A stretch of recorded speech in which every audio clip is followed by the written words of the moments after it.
Mon mari, Kevin, et moi vivons dans une petite ville pittoresque où tout le monde sait tout sur tout le monde, ou du moins si est ce que nous pensions.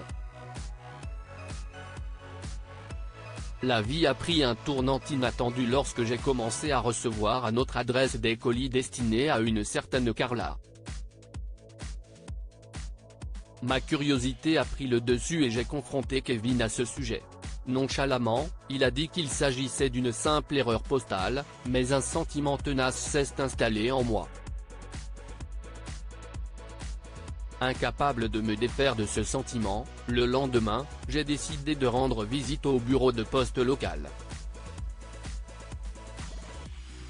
À ma grande surprise, j'ai aperçu Kevin qui faisait la queue avec un colis à la main. Mon cœur s'est mis à battre la chamade.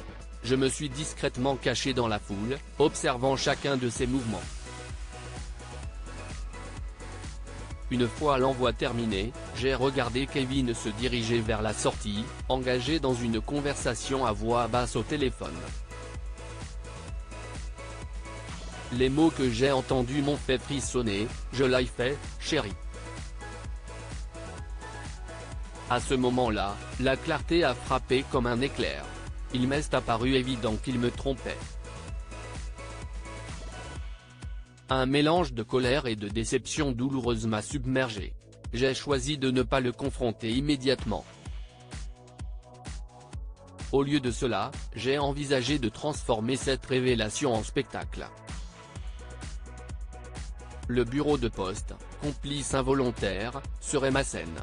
Armé de détermination, j'ai rédigé une série de lettres, chacune portant un message du genre « J'ai tout fait, chérie, tu as fait une erreur et je sais tout ». Jour après jour, Kevin a reçu ces lettres mystérieuses. Au début, il les rejetait en riant, mais au fur et à mesure qu'il en recevait, son comportement changeait. Je pouvais voir l'anxiété dans ses yeux, son malaise devenir palpable. Il est devenu un homme hanté, jetant constamment un coup d'œil par-dessus son épaule, sursautant à chaque sonnerie de téléphone. Bien qu'il soit à bout de nerfs, j'ai tenu bon jusqu'à la grande finale. Un soir, Kevin est rentré à la maison plus tard que d'habitude, visiblement secoué et pâle.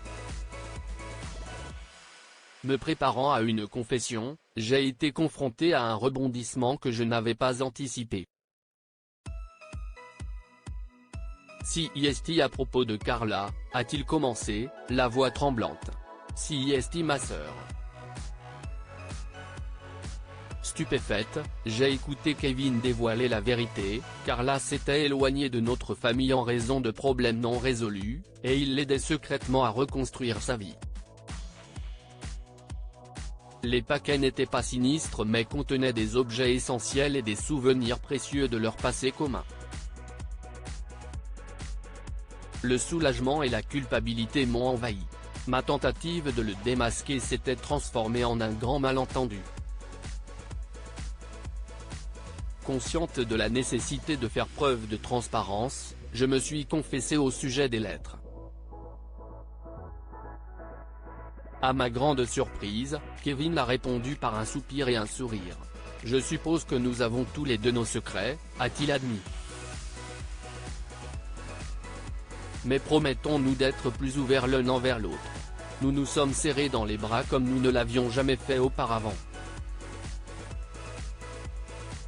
En riant et en pleurant en même temps, nous nous sommes rendus compte que nous avions fait des bêtises si insignifiantes en inventant nos propres raisons d'être déprimés. Dans ce moment de compréhension, nous nous sommes embrassés, découvrant que la communication et la confiance étaient le fondement de notre relation. Carla a fini par nous rendre visite et est devenue un membre important de notre famille.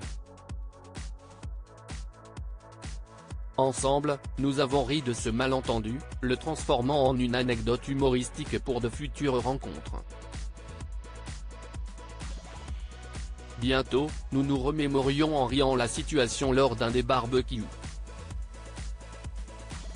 Habituellement, nos voisins et nos amis venaient se joindre à nous. Nous nous sommes beaucoup émerveillés de la situation. Cependant, l'histoire ne s'est pas arrêtée là. Quelques semaines plus tard, j'ai reçu une mystérieuse lettre contenant le même message inquiétant. Perplexe, j'ai échangé un regard avec Kevin.